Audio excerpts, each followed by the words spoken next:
네, 여러분들 새해 들어서 성경 잘 읽고 계신가요? 우리 성경 읽기를 새해부터 열심히 하자고 서로 다짐도 하고 성경 읽기 스케줄도 여러분들한테 나눠드리고 지난주부터는 우리 바이블 클럽이 시작이 됐습니다. 그래서 창세기 11장까지 한번 살펴보고 또 성경을 어떻게 읽어야 되는가 하는 것도 살짝 살펴봤는데 여러분들 아마 스케줄대로 성경을 처음부터 쭉 읽어 나가신 분들이라면은 아마 이번 주간에 창세기가 끝날 거예요. 끝날 건데 창세기를 읽어보면은 좀 그런 생각이 문득 듭니다. 이제 아담부터 시작해서 사람들이 쭉 나오다가 아브라함, 이삭, 야곱, 요셉 이렇게 가잖아요. 아브라함부터 요셉의 스토리는 굉장히 이 네 대에 걸친 스토리는 굉장히 이렇게 세밀하게 막 보는데 이 사람들이 좀 사람 냄새가 안 나요. 그런 느낌 못 받아보셨나요? 대단한 이야기들, 대단한 스토리들, 대단한 역경들, 대단한 사건들을 경험하게 되는데 아브라함 같은 경우로 좀 예를 들어 보자면 하나님이 그 100세에 얻은 아들 이삭을 죽이라고 하거든요. 그래서 그 아들을 데리고 산에 올라가서 칼을 빼들어서 이 아들을 죽이려고 하는데 그 장면에 이르기까지 아브라함이 어떤 인간적인 갈등을 겪었는지, 울었는지, 어땠는지, 얼마나 기도를 했는지, 고민했는지 이런 게 안 나옵니다. 그냥 들었다. 그 다음날 아침 일찍 일어났다. 아들이랑 길을 떠났다. 그리고 산에 올라갔다. 묶었다. 죽이려고 했다. 이거 끝이에요.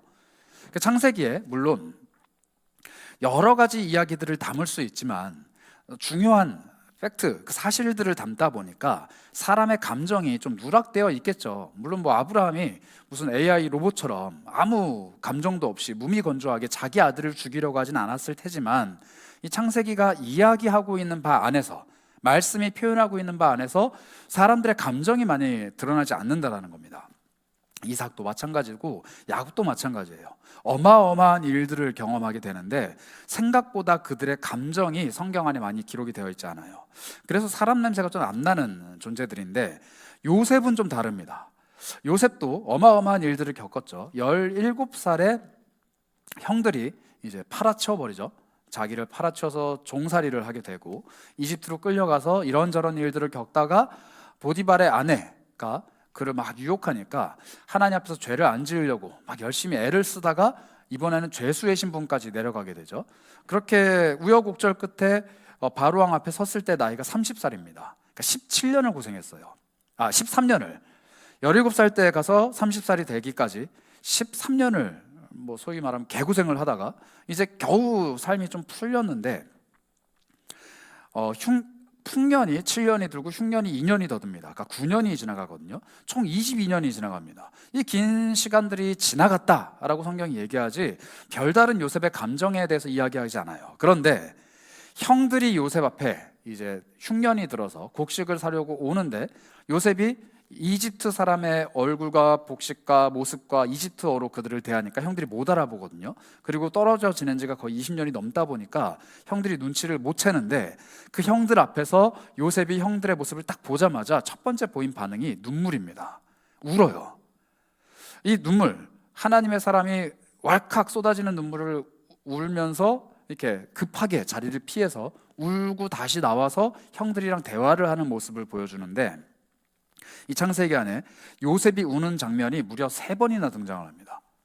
그래서 저는 사실 이 요셉은 조금 인간 냄새가 나요. 어마어마한 일들을 겪은 사람이지만 한 사람이 인생에 한 번 겪을까 말까 한 일들을 계속 겪으면서 하나님 앞에서 시련을 받는 사람이었지만 눈물을 흘릴 때도 있고 감격할 때도 있고 울 때도 있었던 그런 사람이라는 점에서 요셉은 좀 사람 냄새가 나는 그런 사람입니다. 그런데 이 요셉이 왜 이런 삶을 살게 됐는가? 창세기 37장은 이 요셉의 시작을 이렇게 우리에게 이야기하는데요. 37장 한번 보겠습니다. 요셉이 그들에게 가까이 오기 전에 그들이 요셉을 멀리서 보고 죽이기를 꾀하여 서로 이르되 꿈꾸는 자가 오는도다. 자, 그를 죽여 한 구덩이에 던지고 우리가 말하기를 악한 짐승이 그를 잡아먹었다 하자. 그의 꿈이 어떻게 되는지를 우리가 볼 것이니라 하는지라. 이 요셉이 형들이 요셉이 다가오는 걸 보고 요셉을 죽이자. 그러니까 동생인데 동생을 죽이자. 그리고 그 죽인 요셉에게 그가 꾼 꿈이 어떻게 되는지 우리가 한번 보자. 이 얘기를 합니다. 이 형들이 요셉을 미워하게 된 것도, 요셉을 죽이려고 결심을 하게 된 것도, 그리고 요셉이 팔려가게 된 것도 다 뭐에서부터 시작이 되냐면 그가 꾼 꿈에서 시작이 돼요. 이 꿈이 뭐였냐면 형들이 꿈속에서 이렇게 볕단을 묶죠. 요셉도 묶습니다. 근데 형들이 묶어놓은 볕단이 요셉의 볕단 앞에 와가지고 갑자기 고개를 숙이면서 절을 했다, 뭐 이런 얘기를 해요. 그 요셉이 꿈을 꾸고 형들한테 가서 그 얘기를 합니다. 그러니까 형들이 뭔 소리야 하면서 너 뭔 말을 하는 거야, 말도 안 되는 소리 하지 마 이러면서 막 화를 내죠. 한 번 그랬으면 되는데 두 번째는 뭐라고 얘기하냐면 해와 달과 별이 절하더라, 뭐 이런 얘기를 해요. 너네 엄마 아빠까지도 끌고 와서 절하는 거야? 막 형들이 뭐 화를 냅니다. 두 번이나 이 꿈을 꿨는데 요셉의 입장에서는 너무 선명하고 너무 각인이 되는 꿈이니까 형들 앞에 자랑을 한 것처럼 느껴지지만 사실 형들 입장에서는 화가 나죠. 왜냐하면 요셉이 12명의 아들들 중에서 끝에서 두 번째거든요. 11번째 아들이에요. 형들 10명을 제끼고 자기가 아빠한테 사랑을 받는 것도 모자라서 형들이 다 자기에게 절을 할 거다, 자기를 섬길 거다, 뭐 이런 얘기를 하니까 형들이 이게 좀 돈 거죠. 돌만하죠 뭐. 그런데 요셉의 가정에 좀 특별함이 있잖아요. 형들이 한 명의 엄마가 아니라 엄마가 4명이잖아요. 이게 다 막 지금 엄마도 배다른 엄마고 형들도 서로 간에 좀 다툼이 있고 엄마들끼리도 서로 막 안 좋고 막 하여튼 개차반인 집안이거든요. 근데 그런 집안 안에서 아버지가 이 아이를 편애하는 것도 모자라서 이 아이가 그런 얘기를 하니까 형들이 뒤집어진 거죠. 그래서 결국에는 이 요셉을 향해서 뭐라고 얘기하면 야, 저 꿈꾸는 놈 온다, 꿈쟁이 온다, 제가 꾼 꿈이 과연 이루어질지 안 이루어질지 우리가 한번 보자, 죽이자, 그냥 쟤를 죽이면 우리가 쟤한테 절할 일 없을 거 아니야, 이 얘기를 하는 거예요. 그래서 죽이자 하고서는 구덩이에다가 집어 던집니다. 그렇고 옆에서 밥을 먹었는지 뭘 했는지 모여 앉아가지고 이야기를 나누고 있을 때 형 중에 한 명이 야, 동생인데 그래도 죽여서 뭐하냐, 피 보지 말고 팔아치우자 하면서 지나가는 상인들한테 노예로 팔아버리죠. 그래서 끌려간 게 이집트입니다. 이집트에 가서 종살이, 노예살이도 하고요. 거기서 어떻게든 좀 내가 신앙을 지켜보겠다고, 우리 주인의 부인이 나를 꼬시는데 불륜을 저지르지 않겠다고 옷까지 막 벗어 던지면서 도망갔는데 억울하게 몰려서 감옥까지 갑니다. 거기서도 좀 잘 되나 싶었는데 계속 감옥에 머물러서 어쩔 줄도 몰라 하고 막 시간이 지난 게 벌써 13년이라는 거예요.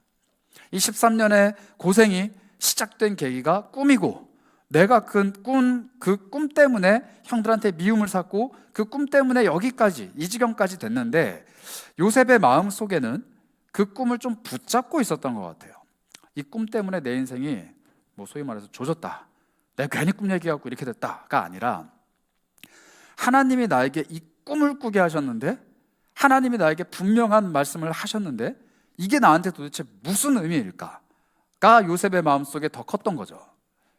요셉이 만약에 꿈을 붙잡지 않고 자기 현실을 보면서 탄식을 했더라면, 제가 요셉이었으면 그랬을 거예요. 종살이 갔는데 주인집에 우리 주인님의 아내가 나를 마음에 들어갖고 막 나한테 애정을 고백하고 이러면은 냅다 어우 땡큐 하면서 딱 잡고 주인님을 뭐 몰아내든 죽이든 뭐 어떻게든 하고 나는 그 집에서 뭐라 그러죠, 호의호식하면서 잘 살지 않았을까요?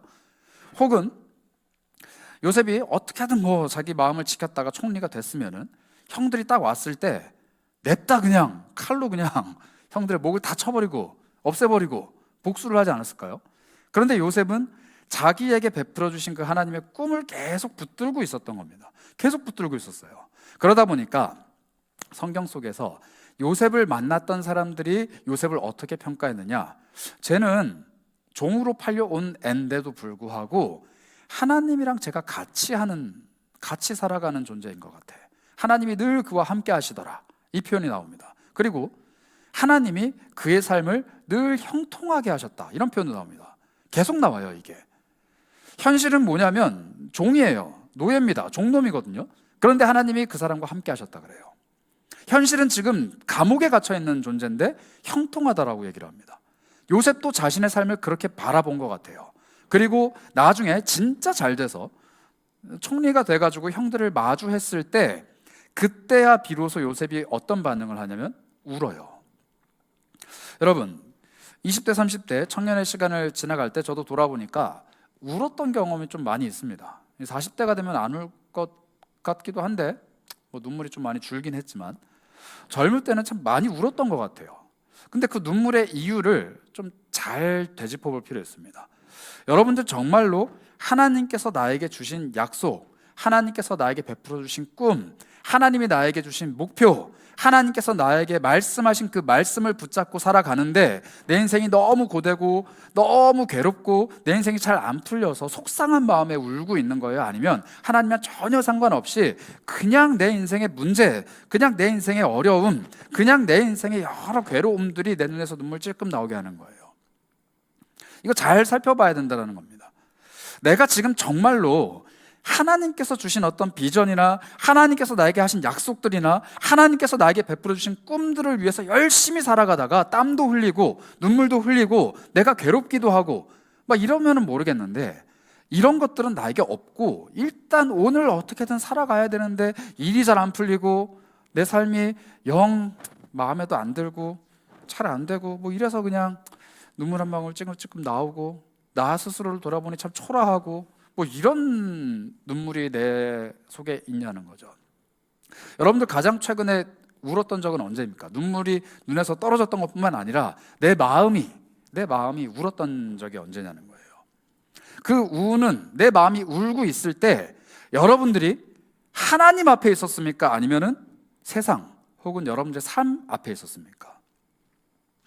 내가 하나님 앞에서 마음껏 울면서 하나님 내 인생이 왜 이럽니까? 막 씨름하고 하나님 내 삶이 지금 왜 이런 고민들을 해야 됩니까? 막 가슴을 두드리면서 울지만 세상 앞으로 갔을 때는 하나님이 주신 약속 붙잡고 막 열심히 살아보려고 하는 그런 삶의 자세입니까? 아니면 반대로 세상에 가서 막 찔끔찔끔 울고 막 어쩔 줄 몰라다가 하나님 앞에 와서는 그냥 지쳐가지고 가만히 있는 그런 존재입니까?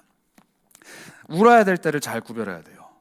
요셉은 종으로 팔려갈 때도 울지 않았어요. 물론 울었을 수도 있는데 성경은 그걸 기록하지 않아요.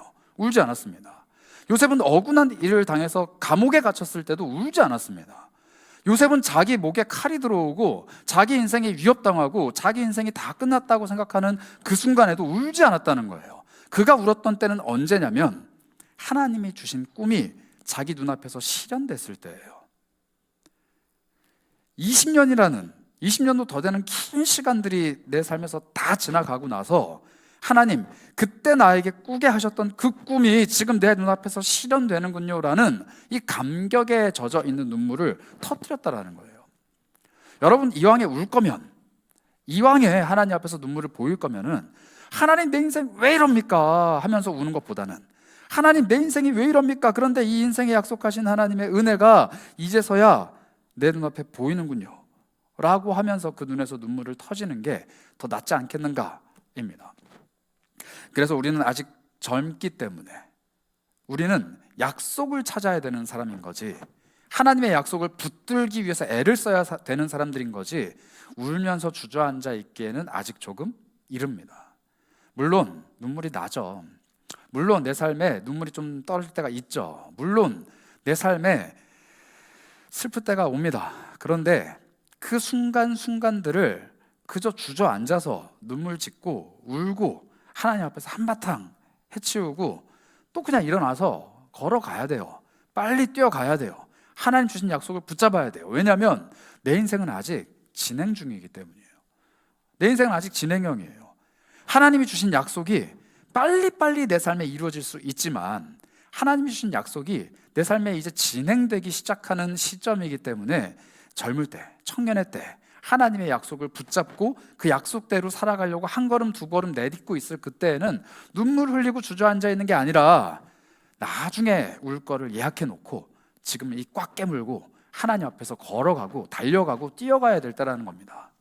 그런 믿음의 담대함이 여러분들에게 있었으면 해요. 그래서 요셉처럼 눈물 꽉 삼키고 이를 꽉 깨물고 하나님 앞에서 걸어가는 힘을 얻으려면은 두 가지가 필요합니다. 뭐냐면요, 하나는 시간이에요. 시간.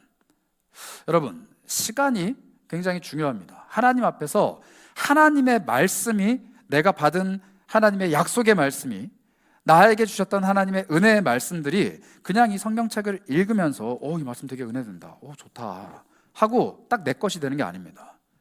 예배를 드리면서 설교를 통해 혹은 찬양을 통해 기도하면서 여러분들의 마음에 주셨던 말씀의 감동들이 그렇지, 내 삶은 그렇지 하고 감격을 누리고 집에 딱 돌아간다고 해서 내 말씀이 되는 게 아니에요. 물론 그 말씀은 나에게 주신 말씀이지만 그 말씀이 정말 살아있는 말씀이 돼서 내 삶에서 그 말씀이 역사해 가시는 데에는 시간이 필요하다라는 겁니다. 시간. 그 시간에 대해서 지금은 돌아가셨지만 참 좋은 목사님이신데 오카는 목사님이라는 분이 계세요. 그분이 뭐라고 이야기를 하셨냐면 이렇게 얘기하셨습니다. 씨앗을 뿌리고 물을 주고 하루아침에 자라나는 거는 그냥 나물이다. 이 나물은 그냥 뽑아서 싹싹 밥 비벼 먹으면 끝이다. 그런데 거목은 하루아침에 자라나지 않는다. 이 말씀을 하셨어요. 여러분들과 저의 신앙이, 여러분들과 저의 삶이, 여러분들과 저의 인생에 다가오는 하나님의 은혜가 하루짜리가 아니라는 거예요. 어제 받은 은혜가 오늘 내 삶에 열매를 맺고 어제 받은 말씀이 오늘 내 삶에서 실현이 되고 하나님은 빨리빨리 일하실 수 있습니다. 물론 빨리 하실 수 있어요. 근데 하나님은 내 삶 속에서 빨리빨리 일하시는 분이 아니라 바르게 일하시는 분이에요. 빨리 일하시는 분이 아니라 바르게 일하신단 말이에요. 하나하나 차곡차곡 하나님께서 내 삶에 쌓아가시는 공든 탑이 있는 것이고 하나님께서 나에게 가르쳐 주시는 수업의 커리큘럼이라는 게 있는 거예요.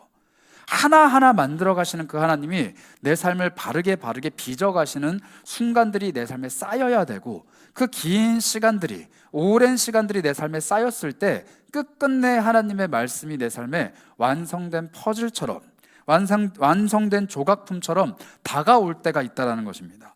그래서 그러한 하나님을 이렇게 성경은 표현하는데요. 잠언 17장 3절입니다. 도가니는 은을, 풀무는 금을 연단하거니와 여호와는 마음을 연단하시느니라. 여러분, 뜨거운 풀무 안에 금속이 들어가서 연단이 되고 순결한 금, 순수한 은으로 단련되는 이 과정을 사람의 마음이 하나님께 연단되는 것이라 이렇게 비유를 합니다. 여러분들과 저의 마음은 너무 약하고 너무 잘 흔들리고 너무 잘 뒤엉켜 있어서 하나님이 계속 만져주시고 연단시켜주시고 자라가게 하셔야 돼요. 그 과정은 어느 한순간에 어느 한 시점에 받은 은혜가 나를 180도 돌려놓지 않습니다. 나를 완벽하게 뒤집어 놓는 그런 사건들은 일생에 많지 않아요. 정말 하나님의 손길들은 꾸준히 계속 나를 어루만지시고 다듬어 가신다는 거예요. 여러분, 내 삶이 이렇게 생겼는데 하나님께서 이렇게 생긴 내 삶을 이렇게 바꿔 놓으시려면 어마어마한 작업들을 하셔야 되는 거거든요. 그런데 그 작업이 한순간에 빡 끝나면은 두 가지 단점이 있어요. 하나는 뭐냐면 하나님이 바꿔 놓으신 그 상황에 내가 적응을 못하거나, 은혜는 막 받았어요. 하나님께서 주신 은혜가 막 차고 넘쳐서 새 사람이 된 것 같아요. 그런데 예전에 나의 그 삶의 습성이 여전히 남아 있어서 받은 은혜에 적응을 못하고 또 원점으로 회귀하는 나의 모습이 보인다거나, 또 하나는 옛날의 그 모습을 새로운 모습으로 맞춰가기 위해서 내가 너무 아픈 거예요. 그리스도인으로서 살아가야 되는 삶의 이상향이 이만큼이 있는데 거기에 쫓아가지 못하는 나의 모습을 바라보면서 스스로 괴로운 겁니다. 하나님은 이런 삶을 원하시는 것 같은데 전혀 못 미치는 나를 바라보면서 괴로운 거예요. 하나님 나에게 이런 꿈을 주셨는데 내 현실은 이런 시궁창이니까 너무 괴로운 거죠. 그런데 하나님은 이 갭을, 이 괴리감을, 이 거리감을 하나씩 바꾸어 가시는 분이시지, 나를 멱살 잡고 그곳에 딱 올려놓으시고 너 이 모습대로 살아라, 좀 너에게 원하는 모습이 이거니까 여기에 억지로 너의 몸을 맞춰 끼워라, 맞지도 않는 옷을 억지로 입어라, 맞지도 않는 직책을 억지로 감당해라, 이렇게 안 하신다는 거예요. 요셉이 그렇게 탁월한 사람이 되기까지 13년이 걸렸습니다. 우리 인생에 하나님의 말씀이 실현되는 시간이 길면 길수록 대기만성이라고 생각하시면 돼요. 하나님 나에게 얼마나 큰 일을 하시려고, 하나님 나를 어떻게 쓰시려고 이렇게 고된 시간을, 긴 터널을 나에게 베풀어 주시는 걸까, 이렇게 생각하시면서 견뎌내고 인내하고 차근차근 걸어가는 게 그리스도인의 힘이라는 겁니다. 그래서 우리에게 필요한 것은 시간이에요. 하나님은 빠르게 일하실 수도 있지만 바르게 일하신다. 그거 꼭 기억하시기 바랍니다. 그리고 또 하나 필요한 건 뭐냐면요, 하나님의 이야기입니다. 여러분, 이제 신앙생활을 한 40대, 50대, 60대까지 해가신 우리의 부모 세대들을 보면은 두 가지가 있어요. 두 가지의 삶의 부류가 있는데, 하나는 그냥 견디는 사람이에요. 삶에 주어진 어려움들이나 역경들이나 괴로움들을 그냥 견뎌요. 그래서 젊을 때 시작된 고난이 나이 들어서까지 변하는 것 없이 그냥 계속 이어지는 분들이 있어요. 이거는 그냥 견디는 겁니다. 그런데 하나님께서 그의 삶을 변화시켜 가셔서 날마다 새롭게 변화되어 가서 더 나아지는 사람이 있습니다. 이 두 가지가요, 별 차이가 없어 보이지만 극명한 차이점을 가지고 와요. 상황이 바뀌지 않아도 하나님께서 주시는 변화가 그 안에서 계속 일어나서 삶이 점점 나아지고 하나님께서 원하시는 모습으로 점점 변화되어 가는 사람이 있고, 하나님이 분명히 비슷한 상황, 비슷한 여건 가운데 두셨는데 여전히 그 젊었을 때, 어렸을 때 괴로워했던 그 모습들이 나이 들어서도 그대로 남아있는 성도들이 있을 수 있다는 거예요. 여러분, 이게 우리 삶에 다가온다고 한번 생각을 해봅시다. 여러분들 지금 20대, 30대 때 고민하고 괴로워하고 걱정하고 있는 여러분들 삶의 문제가 여러분들의 40대, 50대, 60대 죽을 때까지 여러분들의 삶에 계속 붙잡고 괴롭게 만들고 그렇게 살아간다면 얼마나 이게 비참합니까? 모나서 가다듬어지지 않아서 참 별 볼 일 없는 나 스스로가 나은 사람이 되는 게 아니라 여전히 모나 있고 여전히 별 볼 일 없고 여전히 아무것도 못하는 사람으로서 늙어간다면 이거 얼마나 비참한 일이라는 거예요. 하나님이 나에게 시련을 주시는데 그 시련을 단 한 번도 극복해내 보지 못하고 그 시련 끝에 완성된 나의 모습을 보지도 못하고, 하나님이 그 시련을 주셨는데 그 시련을 통과하고 났을 때 나의 그 결과물을 보지 못한 채로 계속 시련 속에서 계속 꿈틀꿈틀 거리고 있으면 얼마나 이게 비참하냐는 거예요. 그런데 그런 사람들이 의외로 있다는 거예요. 성경 속에도 그런 사람들이 존재하고 우리 주변에도 그런 사람들이 존재합니다. 그렇다면 하나님께서 베풀어 주시는 시련이나 하나님께서 베풀어 주시는 그 고난과 인내 시간들이 우리 안에서 열매로, 변화로 자리 잡기 위해서 필요한 건 뭐냐면 하나님께서 그 안에서 일을 하셔야 된다는 거예요. 그냥 나에게 주어진 삶을 하나님 나에게 이런 삶을 주셨죠, 내가 그냥 살아갑니다 하고 막 살아가면은 별 볼 일 없어, 그냥 계속 그냥 그렇게 사는 거예요.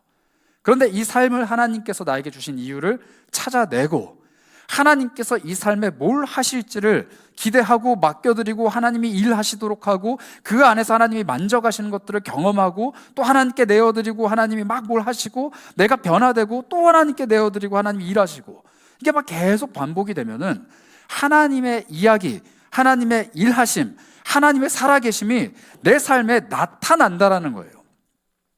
똑같이 예수를 믿는데 평생 단 한 번도 하나님이 나에게 뭘 하셨는지 깨닫지 못한 채로 삶을 살아가는 사람들이 있습니다.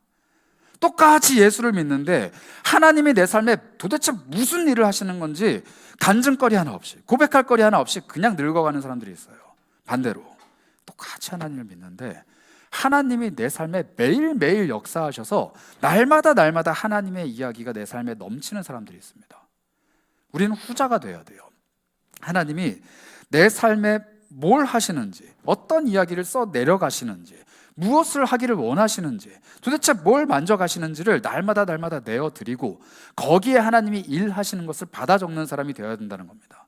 아마 요셉은 그런 사람이었던 것 같아요. 내 마음을, 신앙을 지키고자 나는 애를 썼는데 하나님이 나에게 감옥이라는 새로운 장을 열어주셨다. 그러니 불평불만하지 않고 그 안에 들어가는 겁니다. 억울하지만, 괴롭지만, 말도 안 되지만 들어가는 거예요. 그리고 거기서 써내려가시는 하나님의 이야기들을 받아 적는 겁니다. 내 삶에 다른 사람들이 보기에는 더 악화되고 더 나빠지고 더 괴로운 순간들이 더해지는 것 같지만 나는 하나님께 내어드렸고 하나님이 그걸 써내려가시니 나는 그 삶을 받아들이고 그 안에서 하나님이 어떻게 일하시는지를 보는 거예요. 그러니 여러분, 성경을 한번 보십시오. 요셉이 그 안에 감옥에서 만났던 술 맡은 관원장과 떡 맡은 관원장이 있거든요. 이 사람들의 꿈을 해몽해줘요. 그리고 이 사람들이 그 해몽한 그대로 자신의 삶이 바뀝니다. 그런데 이 사람들이 요셉을 기억을 못하거든요. 근데 요셉이 거기에다 대고 너 왜 나 기억을 못하냐, 내가 네 꿈 해몽해줬잖아 라고 얘기하지 않아요. 총리가 되고 난 후에 그 사람들 불러다가 너 내가 그때 잘해줬는데 너 왜 나 모른 척했어? 이렇게 얘기하지 않아요. 그냥 요셉은 그냥 둬요. 자기 삶에 하나님이 써 내려가시는 대로 그냥 둡니다. 그리고 자기 삶이 잘 됐을 때 그 잘 되는 비결이 뭐였냐? 그때 했던 거 그대로 다시 또 해요. 하나님이 나에게 그때 꿈을 해몽하게 하셨으니까 이번에는 바로 앞에 가서 해몽하게 하시니 또 그대로 합니다. 그때 요셉이 뭐라고 고백하냐면 해몽은, 꿈은 하나님께 달려있다 이렇게 얘기해요. 내 삶에 하나님이 계속 무언가를 더해주시고 괴로움도 눈물도 어려움도 고난도 막 더해주실 때 하나님 이게 도대체 왜 내 삶에 일어납니까? 라고 반문하고 질문하고 물론 필요해요. 그런데 지금 우리가 해야 될 건 뭐냐면요, 하나님께 따지면서 멈춰가지고 이거 내 삶에 치워주세요라고 얘기를 하는 게 아니라 다가오는 그것들을 어떻게 해서든지 하나님의 뜻 안에서 하나님이 제시하시는 방법대로 내 믿음의 분량 안에서 잘 해결해내고 이겨내고 받아들이고 순응하고 거기서 써내려가시는 하나님의 이야기가 뭔지를 자꾸 봐야 되는 거예요. 하나님 내 삶에 왜 이런 괴로움을 주셨습니까? 이거를 깨닫게 하시려고. 하나님 내 삶에 왜 이런 눈물을 주셨습니까? 이것을 경험하게 하시려고. 하나님 내 삶에 왜 이런 일들이 일어납니까? 이것을 깨닫게 하시려고 하시는구나 라고 받아들이고 배우고 내 삶에 새겨야 된다는 거예요. 그리고 하나님의 약속하신, 하나님이 말씀하신, 하나님이 계획하신 그 결정적인 순간이 내 앞에 다가왔을 때 내 속에 새겨져 있던 그것들을 하나씩 하나씩 꺼내서 적용하고 대입하고 내어놓을 수 있는 능력이 된다는 것입니다. 여러분 꼭 기억하시기 바랍니다. 하나님은요, 우리 삶에 하나님의 이야기를 써내려가는 것을 원하세요. 하나님은 나의 삶을 통해서 하나님의 이야기를 써내려가는 걸 원하신다고요. 하나님은 나라는 삶을 통해서 내가 더 밝게 빛나고 내가 더 좋은 사람이 되고 내가 더 멋진 사람이 되는 것도 원하시지만 하나님은 나라는 사람을 통해서 하나님이 빛나기를 원하신단 말이에요. 그래서 나에게 필요한 것은 하나님께 내 스피커를, 내 마이크를 내어드리는 겁니다. 에레미야 애가에는 이런 말씀이 있는데요, 3장 26절부터 28절입니다. 사람이 여호와의 구원을 바라고 잠잠히 기다림이 좋도다. 사람은 젊었을 때 멍에를 매는 것이 좋으니 혼자 앉아서 잠잠할 것은 주께서 그것을 그에게 메우셨음이라. 여러분 다 젊은 사람이잖아요. 성경이 이렇게 얘기합니다. 젊었을 때 멍에를 짊어지고 잠잠히 있는 것이 좋다. 왜냐하면 하나님이 그 멍에를 젊은이에게 짊어주셨기 때문이다. 이렇게 말씀하십니다. 삶의 무게가 여러분들의 어깨를 계속 짓누를 거예요.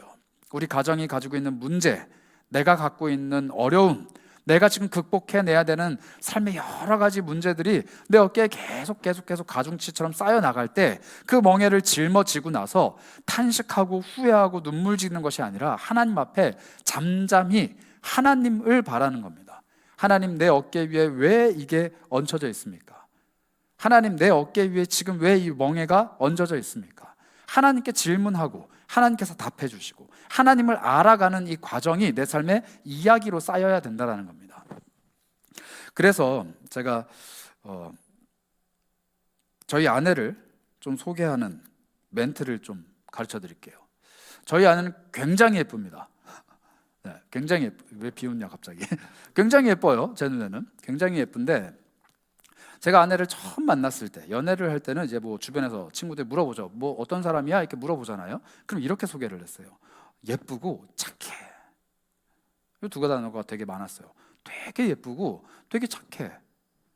그런데 초반에는 그렇게 표현했는데 요즘에 누가 저에게 당신의 아내는 어떤 분입니까? 이렇게 물어보면요, 저는 이렇게 표현을 하고 싶어요. 아름답고 현명하다.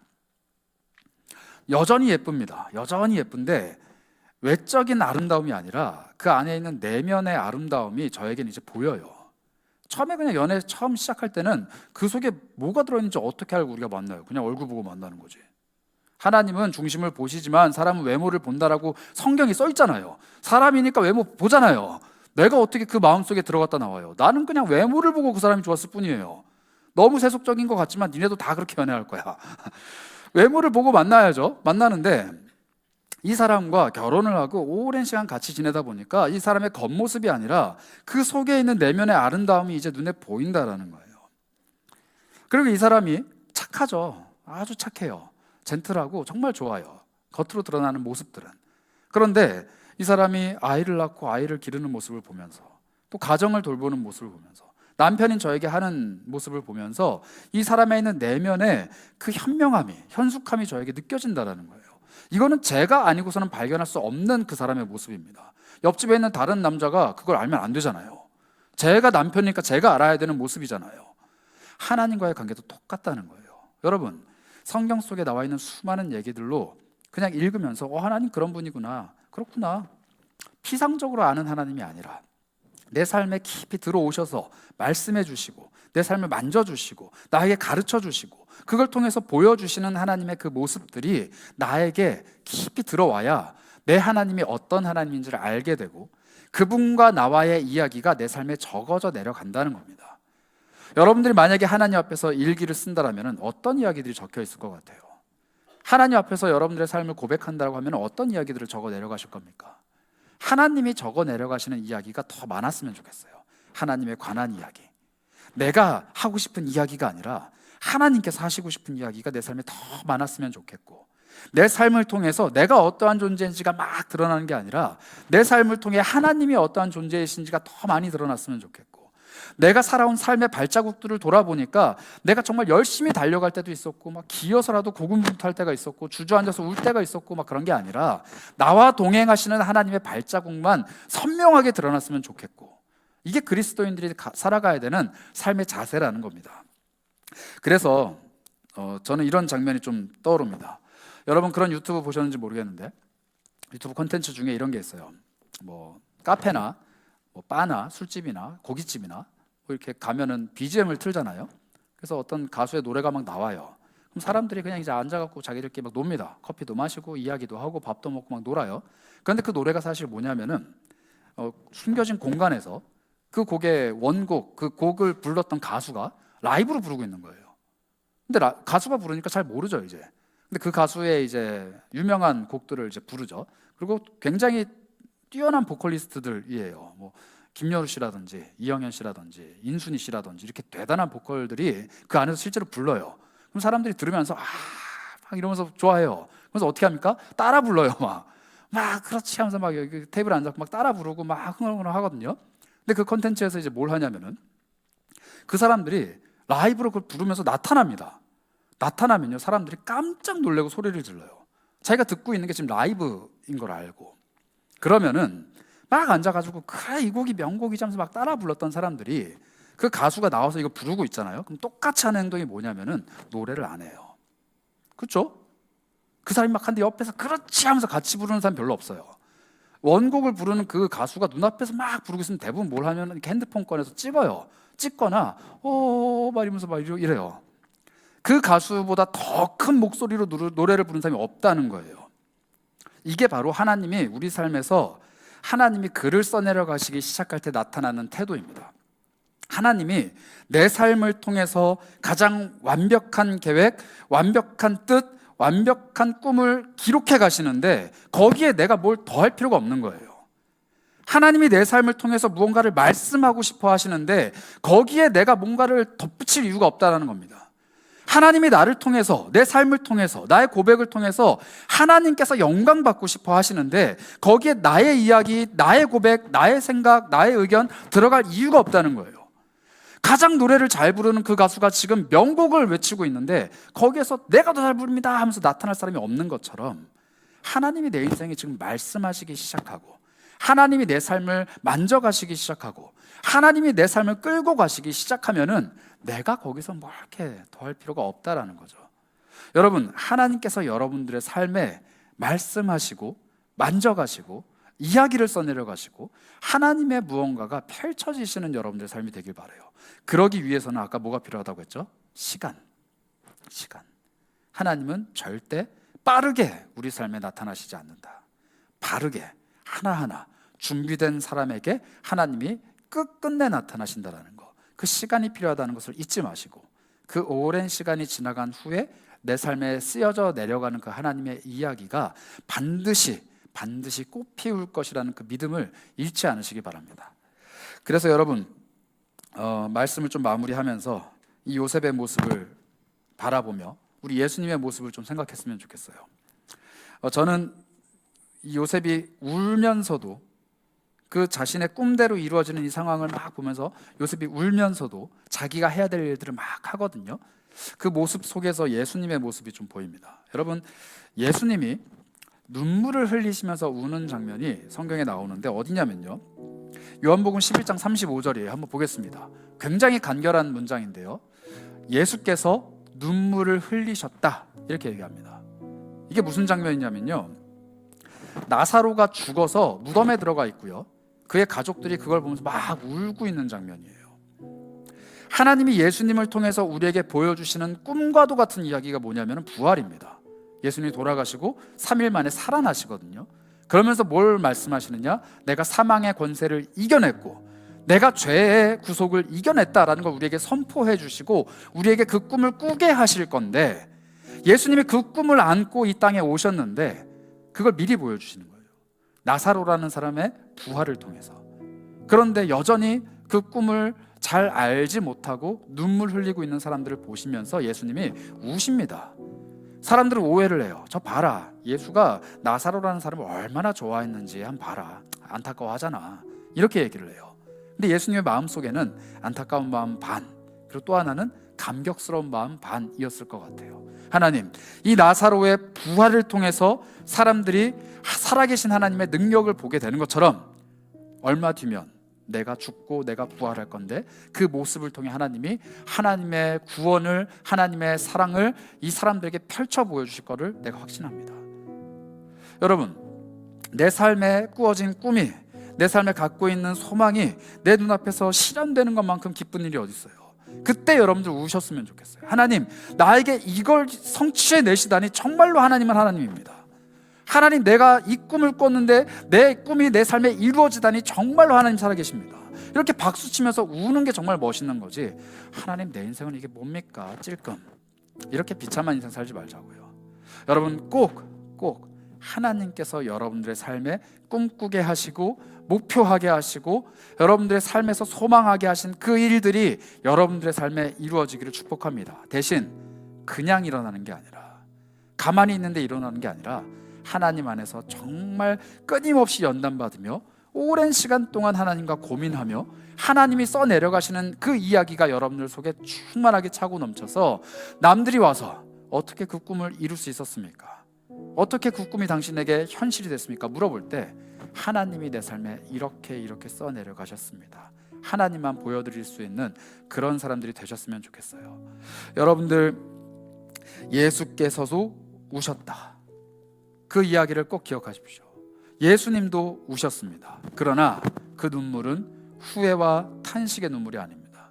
자신이 보여서 펼쳐 보여주실 그 부활의 큰 기쁨, 우리들에게 가져다 주실 구원의 큰 선물, 그걸 바라보시면서 우시는 분이 우리 예수님입니다. 우리도 우리 손 안에 있는, 우리 삶 안에 있는 하나님의 큰 약속을 붙들면서 그것이 내 눈앞에 다가올 때 감격의 눈물을 흘릴 수 있는 그런 사람이 되셨으면 합니다. 그래서 아직 울기에는 이릅니다. 넘어져 있고 주저앉아 있고 자빠져서 하나님 왜 이렇습니까 탄식하고 항의하기에는 아직 일러요. 우리는 더 달려가야 되고 더 뛰어 올라야 되고 하나님과 함께 더 많은 이야기들을 내 삶에 써내려가야 되는 사람들입니다. 여러분들의 삶에 기록하실 하나님의 그 이야기들을 기대합니다. 축복합니다. 그리고 하나님이 꼭 여러분들의 삶을 통해 무언가 반드시 이루어내시리라 확신하고 소망합니다. 그 하나님을 붙들며 살아가는 여러분들 되셨으면 합니다. 한번 기도할까요? 하나님, 내 삶에 하나님의 말씀, 하나님의 목표, 하나님의 꿈 베풀어 주시기 원합니다. 내 삶에 정말 평생에 붙들고 갈 만한 하나님의 말씀을 들려주시고 내 삶에 꼭 필요한 하나님의 소망을 베풀어 주시고 하나님의 은혜가 날마다 나에게 임해서 날마다 필요한 그 소망들을 내 삶에 심을 수 있게 하시고 정말로 하나님의 그 꿈을 위해서 내가 오늘의 고난, 오늘의 어려움, 오늘의 괴로움, 오늘의 눈물은 꾹 참아 누르고 정말 하나님이 나에게 그걸 보여주셨을 때 감격에 겨워 하나님을 찬양하며 우는 사람이 될 수 있도록 하나님 나에게 믿음의 담력과 견뎌낼 수 있는 인내와 그리고 눈물은 조금 닦아내고 하나님을 신뢰할 수 있는 소망을 베풀어 주옵소서. 젊음의 때 울며 나자빠져 있는 것이 아니라 하나님과 함께 달려가고 뛰어가고 날아오를 수 있는 힘을 베풀어 주시기 원합니다. 하나님, 나의 하나님이 되어 주시옵소서. 이런 마음으로 잠시 기도하도록 하겠습니다. 하나님, 은혜 더하여 주시기 원합니다. 하나님의 놀라우신 사랑과 놀라우신 은혜가 이곳 가운데 충만하길 소망합니다.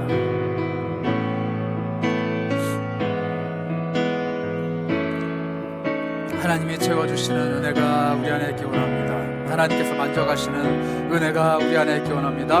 하나님, 꿈을 잃어버린 우리에게, 말씀을 잃어버린 우리에게 살아계신 하나님의 그 말씀의 능력을 부어주시고 놀랍도록 역사하시는 하나님의 은혜가 채워지게 하여 주시고 나에게 꿈을 꾸게 하시고 은혜를 베풀게 하시고 소망을 거두게 하셔서 정말로 하나님과 함께 걸어갈 수 있는 하나님의 사람 될 수 있도록 인도하여 주시옵소서. 함께 하여 주시옵소서. 우리에게 은혜를 베풀어 주시옵소서. 우리 다시 한번 기도하실 때 그런 마음으로 기도하셨으면 좋겠어요. 하나님, 꿈도 꾸고 소망도 갖고 목표도 있으면 참 좋겠는데 하나님, 나에게는 아직 꿈도 없고 소망도 없고 목표도 없습니다. 내가 뭘 붙잡아야 될지 모르겠습니다. 내가 어디를 바라봐야 될지 모르겠습니다. 하나님, 나에게 무엇라 말씀하시는지, 무엇을 꿈꾸게 하시는지, 무엇을 소망하게 하시는지 난 아직도 희미합니다. 혹시 이런 고백을 하는 분들이 계시다면은 여러분들 간절히 하나님께 기도했으면 좋겠습니다. 하나님은 하나님께 구하는 자에게 반드시 말씀하시는 하나님입니다. 하나님께 구하고 두드리며 찾는 자에게 반드시 보여주시는 하나님입니다. 하나님, 내 인생이 어디로 가야 될지 모르겠습니다 하면 방향을 보여주십니다. 하나님, 내가 어떤 음성에 귀를 기울여야 되는지 모르겠습니다 라고 하면은 말씀해 주십니다. 하나님, 내가 무엇을 붙잡아야 되는지 모르겠습니다 라고 하면은 꽉 붙잡아야 되는 것을 보여주십니다. 그렇게 응답하시는 하나님을 기대하셨으면 좋겠어요. 그래서 이 시간 그런 고백을 하시는 분들이 있다면 믿음으로 다시 한번 신뢰하며 기도하셨으면 좋겠습니다. 하나님, 내 눈에 지금 보이진 않지만, 내 마음에 지금 확신은 없지만, 내가 무엇을 쫓아가야 되는지 아직 희미하지만 끝끝내 보여주시고 응답하실 하나님을 내가 신뢰합니다. 내 삶에 선명하게, 확실하게 하나님의 목표, 하나님의 소망, 하나님의 꿈을 나에게 베풀어 주시옵소서. 이렇게 기도하셨으면 좋겠습니다. 우리 함께 기도하도록 하겠습니다. 하나님, 우리 삶에 하나님의 은혜를 더하여 주시옵소서. 하나님의 끝없는 그 은혜를 부어 주시옵소서. 정말로 살아계신 하나님이 말씀해 주시고 하나님께서 채워주시고 하나님께서 역사로 붙들어 주셔서 정말로 하나님의 그 은혜가, 하나님의 그 목표가, 소망이, 하나님의 그 꿈이 우리 삶에 선명하게 보여지는 은혜가 있길 소망합니다. 하나님, 한 사람 한 사람의 삶에 하나님께서 보여주시는 그 은혜의 소명들이 나타날 수 있도록 도와주시고, 하나님, 젊음의 때 하나님의 계획하심과 꿈꾸심이 우리 삶에 드러날 수 있도록 도와주시고, 하나님께서 선명하게 보여주시기만 하면, 하나님께서 우리의 마음에 소명을 심어주시기만 하면, 하나님이 내 마음속에 말씀해 주시기만 하면 그 말씀 하나 붙들고 달려갈 수 있는 힘이 우리에게 있음을 고백합니다. 하나님, 우리에게 말씀하여 주시옵소서. 깨닫게 하여 주시옵소서. 선명하게 보여주시옵소서. 기도하며 간구하며 주님 앞에 머무는 그 영혼들에게 하나님 채워주시는 은혜가 가득하기를 소망합니다. 주여, 말씀하여 주옵소서. 하나님, 우리 삶에 하나님께서 베풀어 주시는 말씀의 은혜가, 또 하나님께서 보여주시는 소망의 비전들이, 하나님께서 꿈꾸게 하시는 삶의 목표들이 넘쳐나길 원합니다. 그러나 하나님, 그것이 내 것이 되지 않게 하시고 정말 하나님께서 베풀어 주시는, 하나님께서 품게 하시는 믿음의 소망이 되길 원합니다. 늘 우리 삶의 목표를 되짚어보게 하시고 바라보게 하셔서 정말로 하나님께서 주신 것인가 잘 분별하게 하시고, 하나님께서 내 삶에 베풀어 주신 것이라는 확신이 생긴다면 그 소망 따라서 힘차게 달려갈 수 있는 힘을 우리에게 주시길 원합니다. 하나님의 꿈을 꾸게 하시고, 하나님께서 베풀어 주신 소망을 마음속에 심게 하시고, 하나님이 베풀어 주신 삶의 목표가 우리 인생의 표대가 되게 하여 주시옵소서. 예수 그리스도를 향해 달려가는 그 발걸음이 지치지 않게 하시고, 때로는 눈물 짓고, 때로는 괴로워하고, 때로는 어려워하고, 때로는 낙심하며 주저앉을 때도 있겠지만 그게 우리 삶의 전부가 되지 않게 하시고, 다시 한번 하나님 앞에서 새 힘을 얻고 새로 일어나서 새롭게 걸어가는 우리의 젊음의 때가 되게 하여 주옵소서. 하나님과 함께 걸어가는 것이 우리의 힘이 되기 원합니다. 긴 시간이지만 하나님과 함께 걸어가는 그 여정이 우리 삶의 기쁨이 되기 원합니다. 내 삶에 써내려 가시는 하나님의 그 은혜의 필기들이 가득하게 하시고, 내 삶에 기록하시는 하나님의 그 이야기들이 가득가득 차고 넘치게 하셔서 오랜 시간이 지난 후에 내 삶을 되돌아보았을 때 나는 온데간데 없고 하나님만 가득한 인생 되게 하여 주옵소서. 내 삶에 하나님의 손길이 더 많이 묻어나길 원합니다. 내 인생의 발걸음에 하나님의 발자국이 더 많이 새겨지길 원합니다. 하나님, 나에게 찾아와 주시고 말씀해 주시고 하나님의 손길로 내 삶을 어루만져 주시옵소서. 내가 하나님 안에서 빚어져 가기 원합니다. 내 삶이 하나님 안에서 만져져 가기 원합니다. 그래서 정말로 하나님 앞에서는 그때까지 내가 눈물 꾹 참고 하나님을 바라보며 힘차게 걸어가다가 하나님 주신 꿈이 내 삶에 실현될 때, 하나님 주신 비전이 내 삶에 이루어질 때, 하나님 말씀하신 그 약속의 말씀이 내 삶에 이루어질 때 감격해하며 기뻐하며 즐거워하며 하나님 앞에서 눈물 지으며 하나님을 찬양하며 박수치는 은혜의 시간이 내 안에 있게 하여 주옵소서. 내 인생에 하나님의 약속의 말씀이 이루어지는 은혜가 있게 하여 주옵소서. 내 삶에 하나님의 약속의 말씀이 이루어지는 성취되는 그 은혜가 있게 하여 주옵소서. 하나님의 약속은 늘 신실하며 하나님은 늘 응답해 주시는 분이라는 것을 우리가 잃지 않게 하여 주옵소서.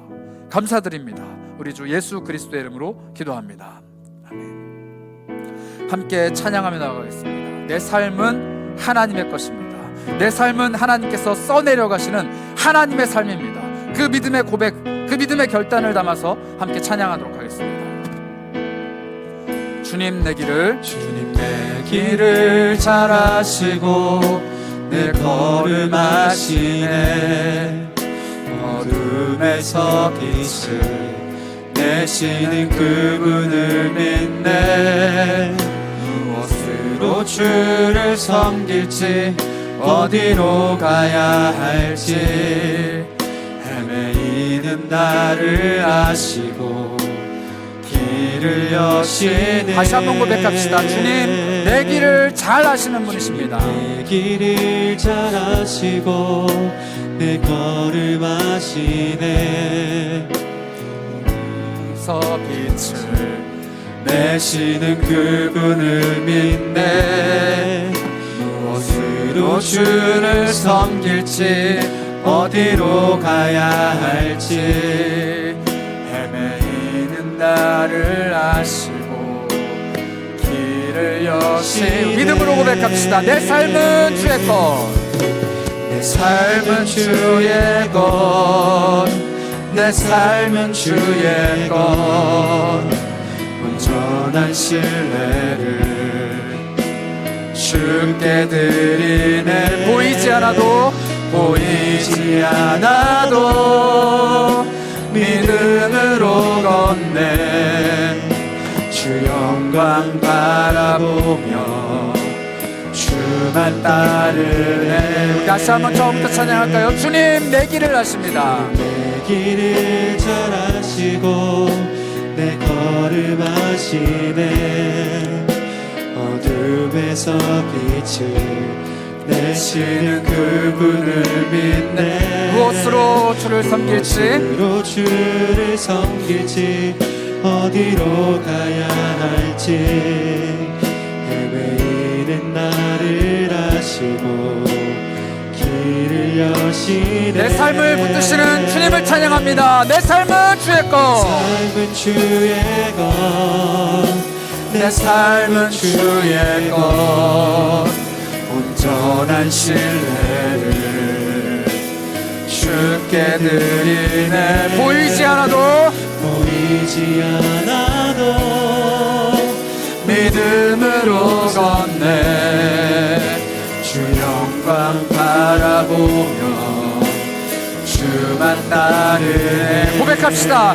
좁은 길을 따르라. 좁은 길을 따르라. 승리의 주 영원한 생명 되시네.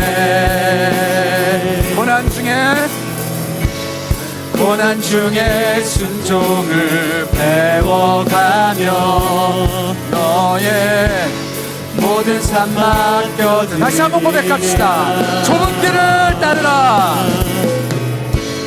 좁은 길을 따르라. 승리의 주 영원한 영원한 생명 되시네.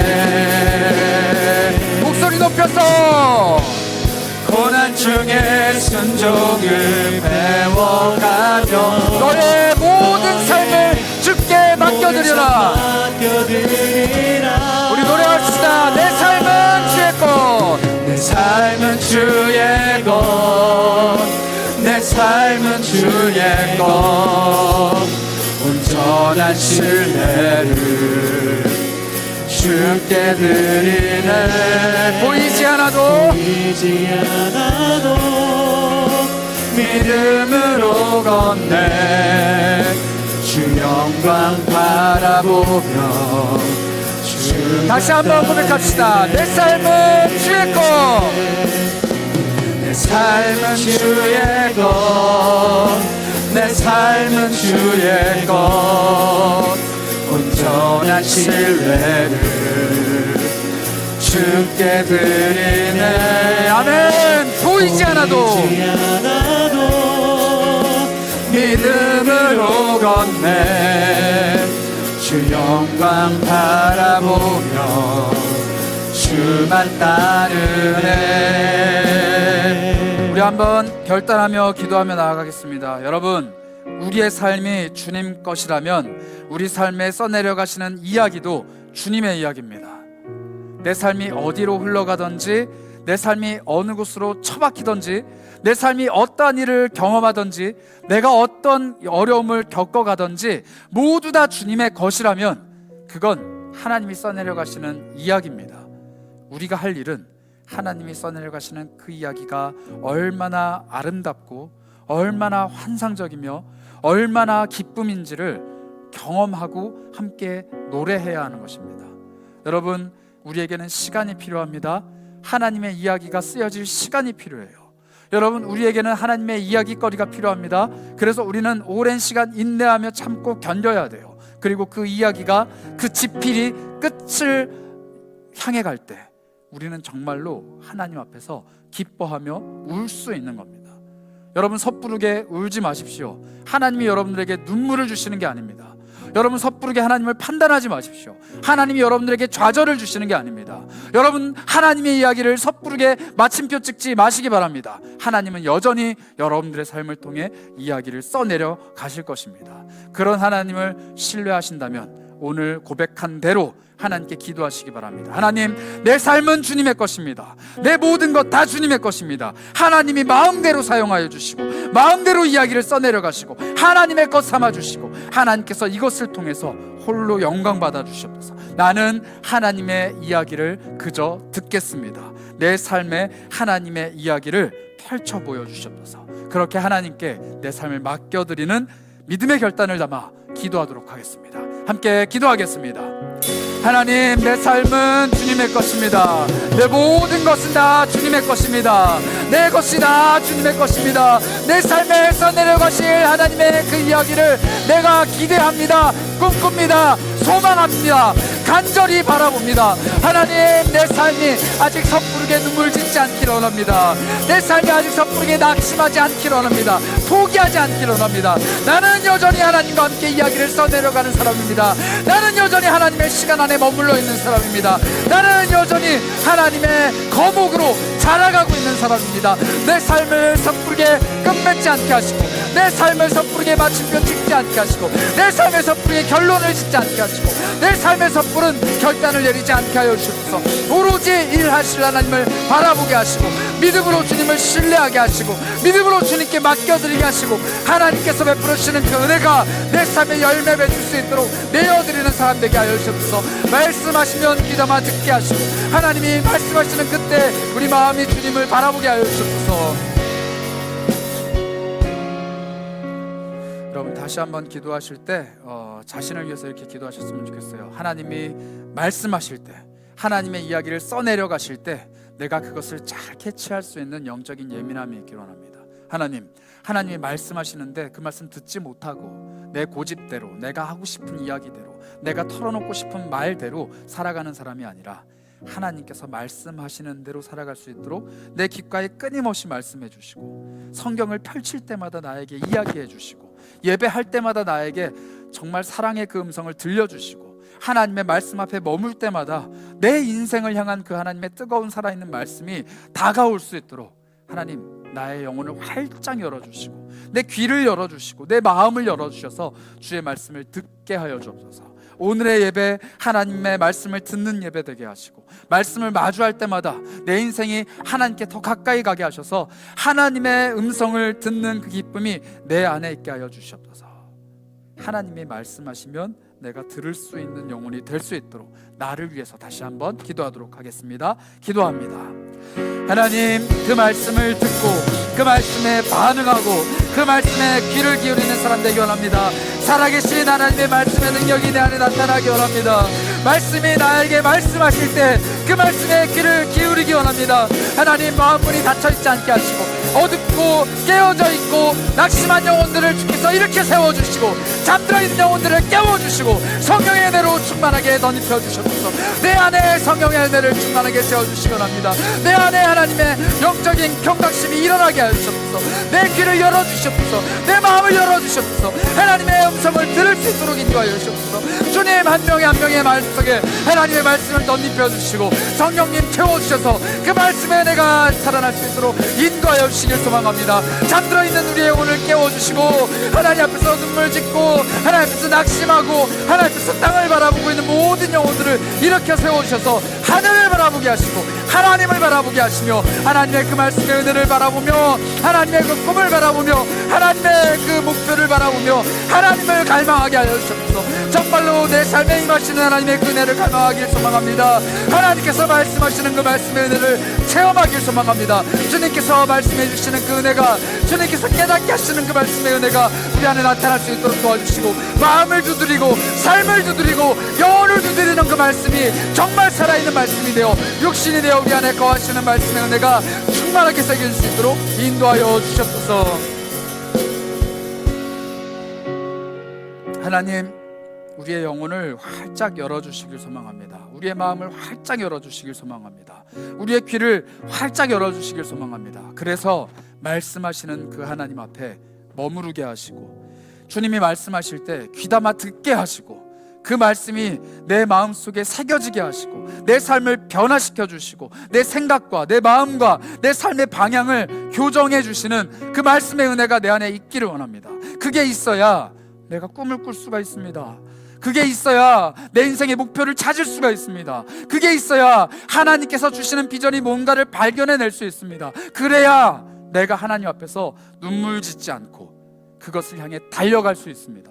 하나님, 인생의 방향을 알지 못해서 한숨 쉬고 있는 영혼이 있다면 주님께서 그 방향을 보여주시고 인생의 목표를 찾지 못해서 여전히 우왕좌왕하고 있는 영혼이 있다면 선명하게 그 길을 보여주시고 무엇을 해야 할지, 어떤 마음을 먹어야 하는지, 어떤 생각을 가져야 하는지 알지 못해서 방황하는 영혼이 있다면 주님께서 베풀어 주시는 선명한 길이 보이기를 소망합니다.